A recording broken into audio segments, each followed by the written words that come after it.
痛失亲人后的心理调试。许秀秀与丈夫朱磊是在一个院子里长大的。小时候，只要有人敢动秀秀一根汗毛，朱磊就会挺身而出为秀秀报仇。所以从小到大，朱磊一直是秀秀坚强的靠山。长大后，长得秀美柔弱的秀秀自然而然地嫁给了人高马大、颇有男子气概的朱磊。婚后，朱磊依旧处处护着秀秀，甚至连家务事也舍不得让她干。有一次，朱磊出差1个多月，虽然他为秀秀准备了许多生活用品及食品，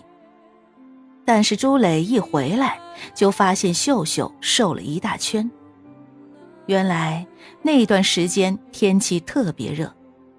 朱磊买的食品很快就变坏了，平时依赖惯了的秀秀竟不知该怎么办好，只好每天吃方便面过日子。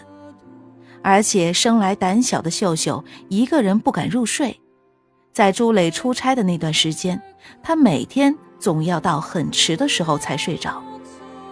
这令朱磊心疼极了，发誓再也不出差，永远不离开秀秀，全心全意地照顾她。可是时隔不久，朱磊竟然永远地离开秀秀，独自一个人到了天国。那天秀秀感冒了，朱磊为了给秀秀买梨，在回家的路上，他的摩托车与一辆农用车相撞，不幸出了车祸，送到医院没多久，心脏就停止了跳动。刚听到消息，秀秀就当场昏了过去。朱磊刚去世的那段时间，秀秀悲痛欲绝，无法吃下任何东西，只靠在医院的输液维持着。原本白白胖胖的她，瘦的只剩下皮包骨头了。几个月过去后，秀秀才勉强提起精神去上班，但是她总是面带悲戚，神情恍惚，工作起来总是丢三落四。单位的领导考虑到她的实际情况，照顾她，把她从原来的财务室调到资料室。资料室的工作很清闲，秀秀就更有时间想朱磊了，总是一个人久久地发呆。回到家中，依赖丈夫习惯了的她，现在事事都得自己做，这令她愈发的想念朱磊了。有一回，为了到阁楼拿被子，笨手笨脚的秀秀不小心从楼阁摔了下来，虽然身体并无大碍，秀秀却坐在地上放声大哭。以前这些事可都是朱磊做的呀，如果朱磊在的话，一定不会让他受这个苦的。朱磊已走了2年了，秀秀依旧不想与任何人交往，除了上班就把自己关在房间里，终日生活在思念和痛苦之中，连晚上做梦，梦中也全都是朱磊的影子。秀秀觉得这是朱磊在托梦给她，她总觉得朱磊一直在她身边，觉得她与朱磊就像电影《人鬼情未了》中的男女主角一样，虽然一个在阴界，一个在阳界，但仍能心心相通。曾经沧海囊为水，就像三毛有了荷西的那段感情，他对任何人都难以再有激情，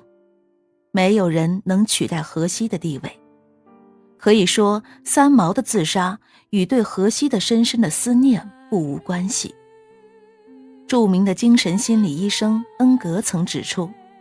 人因为失去亲人所承受的悲伤，其严重的程度相当于一个身体受到严重创伤或烧伤的人在生理上所承受的创痛。悲伤代表脱离健康与幸福的状态，在精神上受到的打击比生理上受到的创伤的人更为严重。如同身体生病需要时间康复一样，一个面对悲伤的人同样需要一段相当的时间来为自己的悲伤哀悼，才能求得新的平衡。所以在一段时间内，对失去的亲人的怀念和哀悼，这是正常的。但是如果像秀秀那样长时间都生活在对死者的思念之中，而不能过正常人的生活，这就需要进行心理调试。特别是那逃避死者已死亡的现实的人，他们的危害更大。心理学证明，那些试图逃避悲伤的人迟早会崩溃，极易患严重的精神疾病，最常见的是忧郁症。主持人建议秀秀首先要正视丈夫朱磊已不在人世的现实。一个在世间不存在的人，是不能在精神上和生活上对你有什么影响的。日子过得好坏全在自己，同时要学会适应逝世的亲人已经不存在的新环境，扮演一个以前所不习惯的新角色，并发展以前不具备的生活技能，从而迈向经过自己重新评估的世界。像秀秀就要学习放开以往对丈夫精神上的依赖，及学习独立的生活能力，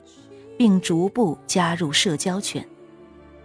最后将这样的人生感悟送给像秀秀这样沉溺于悲痛之中的朋友。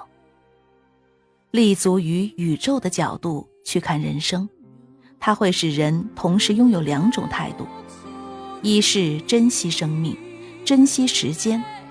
从而以真爱之心对待感情、事业，同时又能把眼前的事与宇宙相比。在浩瀚的宇宙中，你所发生的事是多么微不足道，因而不至于沉湎其中不能自拔。如果能以这样的心态对待人生，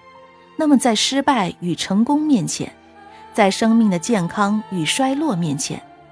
便都能心宽长空，坦然从容。